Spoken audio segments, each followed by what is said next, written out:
and welcome back to my channel. So today's video is going to be the first video of my Sabina Speaks series. I'm going to do, it's going to be ongoing until you guys get fed up of it or I get fed up of it. Ongoing series of videos where I'm just going to talk about stuff that I want to get off my chest and rant about, or that's like relevant and current in the news at the moment, or anything that you guys suggest. So if you have anything that you want me to talk about, leave it down below. I do want to kind of develop this and get you guys involved somehow. I haven't thought about how that's going to happen. Maybe on Snapchat, get your videos to me, and then I don't really know how I can download other people's videos off Snapchat, but maybe do something like that to get the clips into this and then kind of do it like that moving forward. But for the moment, it's just going to be me sat here talking about whatever topic takes my fancy. Today's topic is going to be about skin bleaching, dark-skinned women, and the stigma that our culture attaches to being dark-skinned.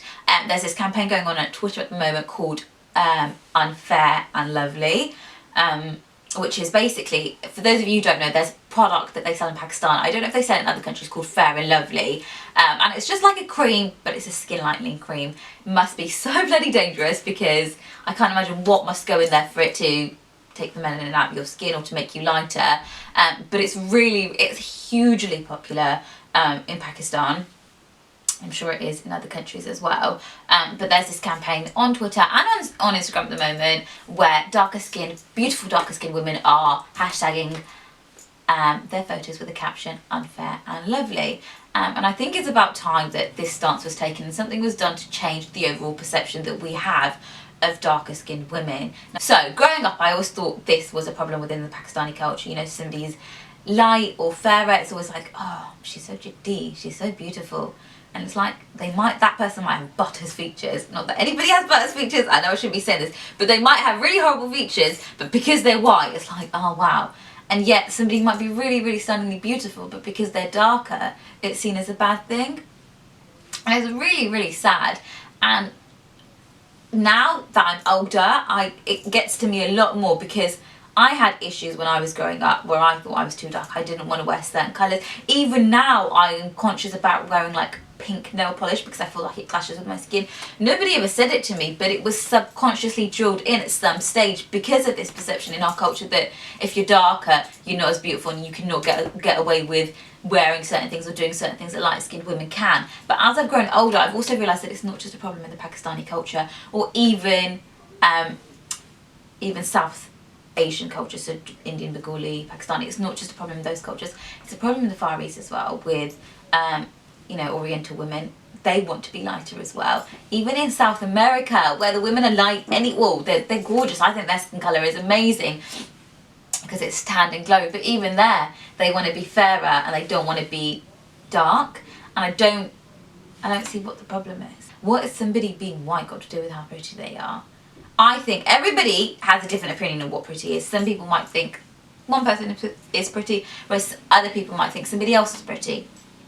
But what you have to remember, and I guess this is the message that I wanted to send out in this video, is regardless of what colour your skin is, you are beautiful. Like, God made you. How can you be anything less than perfect? And how can you think that you are anything less than perfect? You know, when we wear makeup, it's to enhance our features and it's to become socially accepted.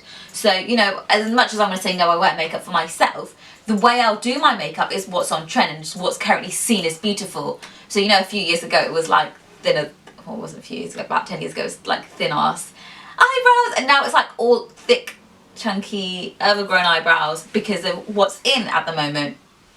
And that's what we think is beautiful, and we're kind of like, oh my god, look at those eyebrows from the 90s, don't they look awful? But it's because that's what's socially acceptable. So when we do our makeup, it's to become more socially acceptable. But what we need to realise is the way that we are to begin with, without any of this cake on, that is beautiful. That is how God created us, and God doesn't do anything that's less than beautiful. And I don't think this situation has been helped by people who are on platforms where they can help. You know, I see all of these Bollywood actresses. One of my favourite actresses of all time is Priyanka Chopra. I absolutely love her. Absolutely love her. I think she's stunning. I think she's an amazing person. And I think she's done so much, you know, from where she's come from and what she's branched into. It's amazing to see an Indian woman do that. But she is naturally dark. She's very dark. And unfortunately, for a lot of her photo shoots or a lot of her campaigns, her skin is lightened. So what that sends out to girls with darker skin is actually, you know what, you look better if you were lighter. Why don't you highlights some more? Why don't you use fair and fucking lovely when it's not, and make your skin 10 shades lighter, because that will make you look better? Why are we sending this message out to people? And part of it is to do with the fact that traditionally, if you worked outside, if you were a labourer or if you were a farm worker, you were poorer and you were out in the sun more and you got tanned, and that's why you were darker, and so being dark was a sign of being poor. I don't think that stands now. I don't think that's true at all. I don't think that has any place in our society today, especially in the West, yet that stigma is still there, and women who are of darker complexions find it more difficult to get marriage proposals. They find it more difficult to be accepted. If they have somebody that they want to marry, they find it more difficult to be accepted. And it's just like, it's 2016, we live in fucking England. Why is this happening? It just drives me so crazy. And like, I know people personally who the first thing they will comment on or compliment on is someone's skin colour, and I never used to say anything, but now I will call them out on it. I'll be like, why does that matter? Why is someone being light so important?